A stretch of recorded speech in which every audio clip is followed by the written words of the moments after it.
मैं विष्णुचंद गौड़ पुनः आपके समक्ष भारतीय एवं पाश्चात्य दर्शन का तुलनात्मक अध्ययन इस व्याख्यान को पीपीटी के माध्यम से समझाने का प्रयास यहाँ कर रहा हूँ। सर्वप्रथम हम दर्शन का आरंभ विषय पर चर्चा करें तो भारतीय दर्शन और पाश्चात्य दर्शन में अंतर स्पष्ट नजर आता है। भारतीय दर्शन का आरंभ आध्यात्मिक असंतोष या सांसारिक दुखों के कारण हुआ है, जबकि पाश्चात्य दर्शन का आरंभ इस विराट संसार के प्रति आश्चर्य की भावना के कारण, संसार को जानने की जिज्ञासा उत्सुकता के कारण हुआ है। अर्थात भारत में जब मनुष्य सांसारिक दुखों से त्रस्त हो गया तो इन दुखों के पीछे जो कारण है उसके लिए उसने यथार्थ तत्व का चिंतन प्रारंभ किया। दुखों के कारण कार्य की श्रृंखला की खोज की और उसी के फलस्वरूप भारतीय दर्शन का उदय हुआ। जबकि पाश्चात्य जगत में इस संसार के विराट स्वरूप को देखकर मनुष्य आश्चर्यचकित हो गया और उसने देखा कि बहुत सारी घटनाएं कारण और कार्य श्रृंखला से जुड़ी हुई है। तो इस संसार के पीछे प्रथम आधारभूत कारण कौन सा है? इसके प्रति जिज्ञासा के कारण उन्होंने सांसारिक ज्ञान अधिकाधिक प्राप्त करने का प्रयास किया। तो पाश्चात्य दर्शन का उदय मुख्यतः आश्चर्य की भावना, जिज्ञासा और उत्सुकता को माना जा सकता है। अब हम भारतीय और पाश्चात्य दर्शन में द्वितीय अंतर पर चर्चा करें तो दर्शन के उद्देश्य को लेकर वह अंतर स्पष्ट नजर आता है। भारतीय दर्शन में दर्शन का उद्देश्य मुख्यतः त्रिविध दुखों की आत्यंतिक निवृत्ति है और इसे ही मोक्ष माना गया है, जबकि पाश्चात्य दर्शन में ज्ञान ही परम लक्ष्य है।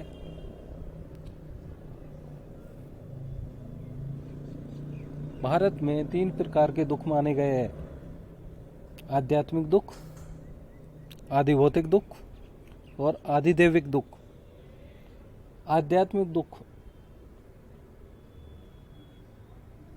मन और शरीर से संबंधित दुख, आधिभौतिक दुख सांसारिक और भौतिक पदार्थों के कारण उत्पन्न होने वाले दुख, आधिदैविक दुख दैविक कारणों से जैसे प्राकृतिक आपदाओं, अकाल, बाढ़, भूकंप और वर्तमान समय से प्रचलित कोरोना जैसी महाबीमारियां, इन सबको हम आधिदैविक दुख मान सकते हैं। तो इन 3 प्रकार के दुखों से पूर्णतः मुक्ति प्राप्त करना या परम पुरुषार्थ मोक्ष की प्राप्ति करना ही भारतीय दर्शन का उद्देश्य है, जबकि पाश्चात्य दर्शन में ज्ञान अपने आप में ही स्वतः साध्य या परम लक्ष्य है और इस ज्ञान के फलस्वरूप मनुष्य अपने जीवन में भौतिक और आध्यात्मिक उन्नति प्राप्त कर सकता है। अब हम तीसरे अंतर पर चर्चा करते हैं कि भारतीय दर्शन और पाश्चात्य दर्शन में दृष्टिकोण को लेकर क्या अंतर है। तो भारतीय दर्शन का दृष्टिकोण संश्लेषणात्मक है, जबकि पाश्चात्य दर्शन का दृष्टिकोण मुख्यतः विश्लेषणात्मक है। अब संश्लेषणात्मक दृष्टिकोण क्या है और विश्लेषणात्मक दृष्टिकोण क्या है, इस पर चर्चा करते हैं।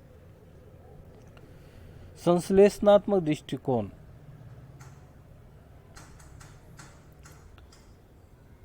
इस दृष्टिकोण के अंतर्गत संसार की घटनाओं के पीछे हम विशेष कारणों को न खोजकर सामान्य कारणों की खोज करते हैं, अर्थात जगत को हम समग्र रूप से देखने का प्रयास करते हैं।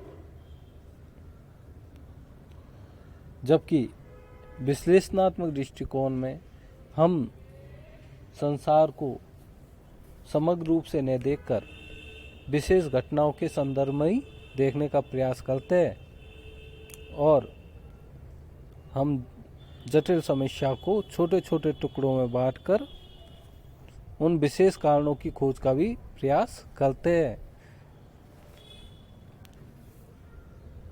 तो इस संश्लेषणात्मक और विश्लेषणात्मक दृष्टिकोण को लेके भारतीय और पाश्चात्य जगत में हमें स्पष्ट अंतर भी नज़र आते हैं कि हम लोग भारतीय लोग घटनाओं की पीछे हम विशेष कारणों की खोज नहीं करते और सामान्य कारणों को मानकर ही जगत की व्याख्या करने का प्रयास करते हैं, जबकि पाश्चात्य जगत में हम घटनाओं की विशेष व्याख्या करते हैं और इसी के कारण वहाँ पर भौतिक समृद्धि भी आई है, जबकि हमारे यहाँ भौतिक समृद्धि की कमी है।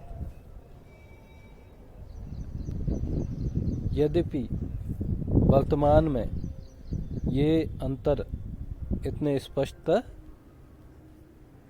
नहीं है, क्योंकि भारत में भी वर्तमान समय में विश्लेषणात्मक दृष्टिकोण प्रासंगिक है, जबकि पाश्चात्य जगत में भी कुछ दार्शनिक का दृष्टिकोण संश्लेषणात्मक रहा है। अब हम चौथे अंतर पर चर्चा करते। तो भारतीय दर्शन में आध्यात्मिक ज्ञान की प्रधानता रही है, जबकि पाश्चात्य दर्शन में तार्किक ज्ञान की प्रधानता है। भारतीय दर्शन मुख्यतः व्यवहारवादी दर्शन है, जबकि पाश्चात्य दर्शन सिद्धांतवादी दर्शन है, जिसने नैतिक, सामाजिक और बौद्धिक चिंतन पर बल दिया है।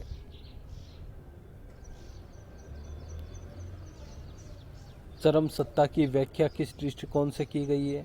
तो भारत में चरम सत्ता की व्याख्या धार्मिक दृष्टिकोण से की गई है, जबकि पाश्चात्य दर्शन में चरम सत्ता की व्याख्या वैज्ञानिक दृष्टिकोण से की गई है। अर्थात भारत में दर्शन और धर्म में हमें स्पष्ट इतना अंतर नजर नहीं आता। दर्शन और धर्म एक दूसरे से घुले मिले हैं, अर्थात एक दूसरे से पूरी तरह मिश्रित है, जबकि पाश्चात्य दर्शन में धर्म और दर्शन इन दोनों का अलग अलग रूप में अध्ययन किया गया है और वहाँ पर तार्किक दृष्टिकोण की अधिक प्रधानता रही है।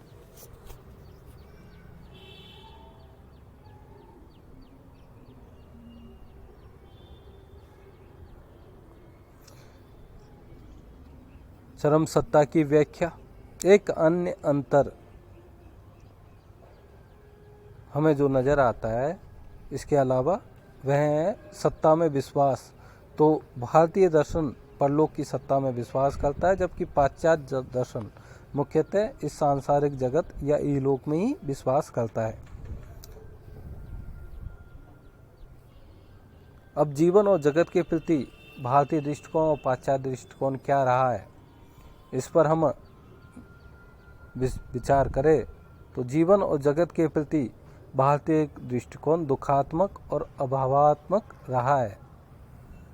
अर्थात वह सांसारिक बुराइयों के कारण उत्पन्न होने वाले दुखों से त्रस्त हो गया और इन दुखों को हमेशा के लिए ख़त्म करने के लिए मनुष्य ने प्रयास किया। इसी के कारण मनुष्य के जीवन में या भारतीय विचार प्रणाली में भौतिक जगत के प्रति उपेक्षा भाव पाया जाता है। यहाँ केवल भौतिकवादी दर्शन एकमात्र चारवाक दर्शन रहे हैं जो जन सामान्य में यद्यपि प्रचलित रहे हैं, लेकिन दार्शनिक दृष्टिकोण से चारवाक दर्शन की उपेक्षा ही की गई है। जबकि पाश्चात्य दर्शन में जगत और संसार के प्रति मुख्यतः भावात्मक दृष्टिकोण है। और अंतिम जो अंतर हमें नजर आता है कि भारतीय दर्शन मुख्यतः संप्रदाय केंद्रित दर्शन है, जबकि पाश्चात्य दर्शन व्यक्ति केंद्रित दर्शन है।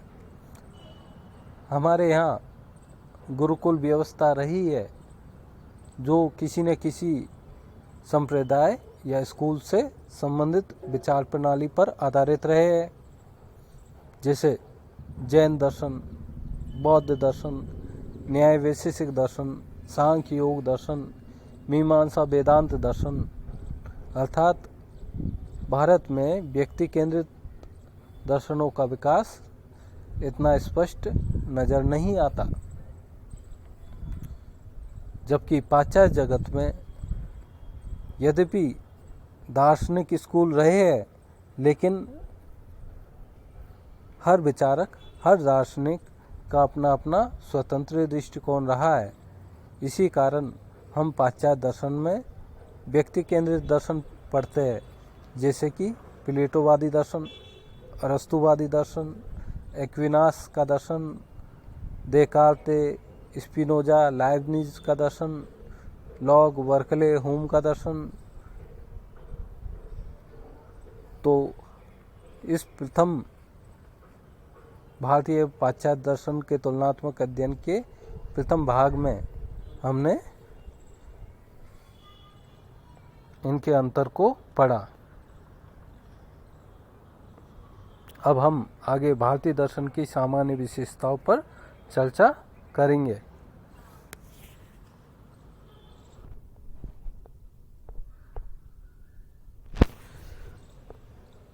भारतीय दर्शन की सामान्य विशेषताएं। भारतीय दर्शन में आस्तिक और नास्तिक, आध्यात्मिक और भौतिकवादी दोनों तरह की विचारधाराएं दृष्टिकोण होती है। इन विचारधाराओं के आधार पर भारतीय दर्शन को विभाजित किया गया है।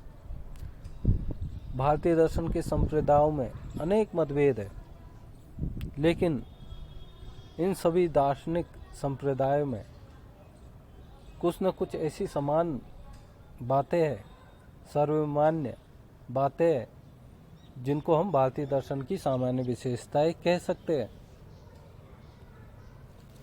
जैसे भारत में दर्शन की उत्पत्ति मनुष्य के आध्यात्मिक असंतोष का परिणाम है। अर्थात भारत में जब मनुष्य अपने जीवन में या दूसरों के जीवन में उत्पन्न समस्याओं और दुखों को देखकर त्रस्त हो गया, तो उन्होंने इन दुखों के कारणों की खोज करने का प्रयास किया और ये प्रयास किया कि मनुष्य इन तीन दुखों से हमेशा हमेशा के लिए छुटकारा पा सके, और इसके लिए यथार्थ तत्व का चिंतन प्रारंभ किया, और इसी के फलस्वरूप भारत में दर्शन का उदय हुआ। हम ये बात सभी भारतीय दार्शनिक संप्रदायों में मिलती है। जैसे बौद्ध दर्शन में बुद्ध को जो ज्ञान की प्राप्ति हुई, उसका सर्वप्रमुख कारण है कि वह मनुष्य के जीवन में शारीरिक दुख, बीमारी, बुढ़ापा और मृत्यु, इन घटनाओं को देखकर विचलित हो गया और इन घटनाओं के पीछे जो मुख्य कारण है उसकी खोज के लिए घर से निकल पड़ा। जैन दर्शन युद्ध में हुई क्षति के कारण उन्होंने अहिंसा पर बल दिया, अहिंसा परमो धर्म। न्याय वैशेषिक सांख्य, योग, मीमांसा, वेदांत आदि षड दर्शन भी दर्शन का उदय मुख्यतः आध्यात्मिक असंतोष को ही मानते हैं और इन सभी दुखों के पीछे मूल कारण अज्ञान को ही मानते हैं। अब हम द्वितीय विशेषता का अध्ययन करें तो इस अज्ञान को निराकरण कैसे कर सकते हैं। तो इस अज्ञान के निराकरण के लिए तत्व ज्ञान आवश्यक है, लेकिन कोरा तत्व ज्ञान पर्याप्त नहीं है। उस ज्ञान की जीवन में अनुभूति करना, साक्षात्कार करना, अनवरत चिंतन और साधना आवश्यक है। और सभी भारतीय दार्शनिक संप्रदायों में यह बात भी सामान्य विशेषता के रूप में पाई जाती है। आत्मा का अस्तित्व स्वीकार्य। तो हम यह देखते हैं कि चार्वाक दर्शन के अतिरिक्त सभी भारतीय दर्शन आत्मा का अस्तित्व स्वीकार्य करते हैं कि इस शरीर के मरने के पश्चात भी कुछ न कुछ ऐसा तत्व अवश्य है जो जीवित रहता है और वही पुनर्जन्म धारण करता है, और उसी के कारण हमारा कर्म सिद्धांत भी मान्य है। मनुष्य जीवन में जो अच्छे या बुरे कर्म करता है, उन कर्मों के परिणाम के लिए पुनर्जन्म आवश्यक है। तो सभी भारतीय दर्शनों में पुनर्जन्म के सिद्धांत को भी मान्यता दी गई है। बंधन का कारण क्या है? तो सभी भारतीय दार्शनिक संप्रदाय बंधन का मूल कारण अज्ञान को मानते हैं और अज्ञान निराकरण ही सभी दार्शनिक संप्रदायों का मुख्य उद्देश्य रहा है। वस्तुतः व्यवहारवादी दृष्टिकोण से देखा जाए तो अज्ञान ही मनुष्य के दुखों का मूल कारण है। यदि मनुष्य को ज्ञान होगा तो वह जीवन में समस्याओं से, दुखों से, सांसारिक विपत्तियों से इतनी जल्दी नहीं घबराएगा और उनका डटकर मुकाबला करेगा। भारत में दर्शन के व्यवहारिक पक्ष पर ज़्यादा बल दिया गया है, अर्थात भारतीय दर्शन का मुख्य उद्देश्य परम पुरुषार्थ की प्राप्ति करना रहा है और इसके लिए उसने चिंतन पद्धति दी है। प्राय श्रवण, मनन और निधिध्यासन अर्थात गुरु के द्वारा उपदेशों को सुनना, तत्पश्चात उन उपदेशों पर चिंतन करना, मनन करना और अंत में योग पद्धति के द्वारा, समाधि के द्वारा परम ज्ञान की प्राप्ति करना। इनके अलावा भारतीय दर्शन प्राय जगत की सत्ता और नैतिक व्यवस्था में विश्वास करते हैं। भारतीय दर्शन के ऊपर प्राय यह आरोप लगाया जाता है कि भारतीय दर्शन इस जगत की उपेक्षा करते हैं और इस जगत को स्वप्न के समान झूठा और मिथ्या बताते हैं, लेकिन ऐसा नहीं है। केवल शंकराचार्य के अद्वैत वेदांत के अलावा अन्य सभी दर्शनों में जगत की सत्ता और नैतिक व्यवस्था में विश्वास किया गया है और शंकराचार्य भी व्यवहारिक स्तर पर जगत की सत्ता और सांसारिक नैतिक व्यवस्था में पूर्णतः विश्वास करते हैं। भारतीय दर्शन की एक अन्य विशेषता यह भी है कि सभी भारतीय दर्शनों पर वेदों का प्रभाव रहा है।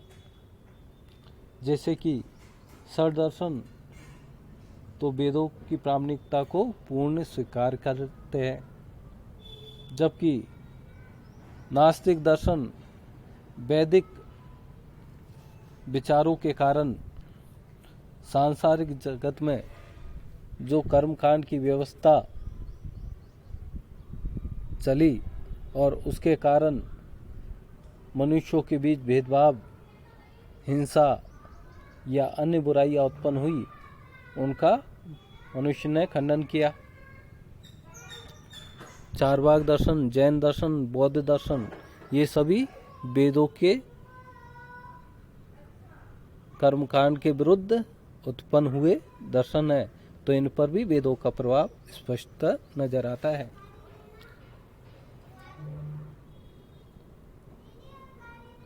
पाश्चात्य दर्शन के विपरीत भारतीय दर्शन और धर्म परस्पर एक दूसरे से गुथे हुए हैं, एक दूसरे से जुड़े हुए हैं। भारत में दर्शन और धर्म में इतना स्पष्ट अंतर नहीं है। साथ ही हमारे यहाँ भूत अर्थात पंच महाभूत पृथ्वी, जल, तेज, वायु, आकाश, इन सब के प्रति आस्था का प्रदर्शन किया गया है। प्राचीन वेदों में भी हमारे यहाँ नदियों को देवी देवताओं के रूप में, वृक्षों को देवी देवताओं के रूप में उपासना की गई है, अर्थात प्रकृति के प्रति हमारी आस्था निरंतर रही है। और अंतिम विशेषता के रूप में देखें तो भारतीय दर्शन की अंतिम सामान्य विशेषता है कि यह संसार एक नैतिक रंगमंच है, जहाँ पर मनुष्य कठपुतलियों के समान है और मनुष्य जैसे जैसे अपने कर्म करती है वैसे वैसे उसको फल मिलते रहे हैं। नमस्कार। आपने इतना समय इस लेक्चर के लिए दिया, धन्यवाद।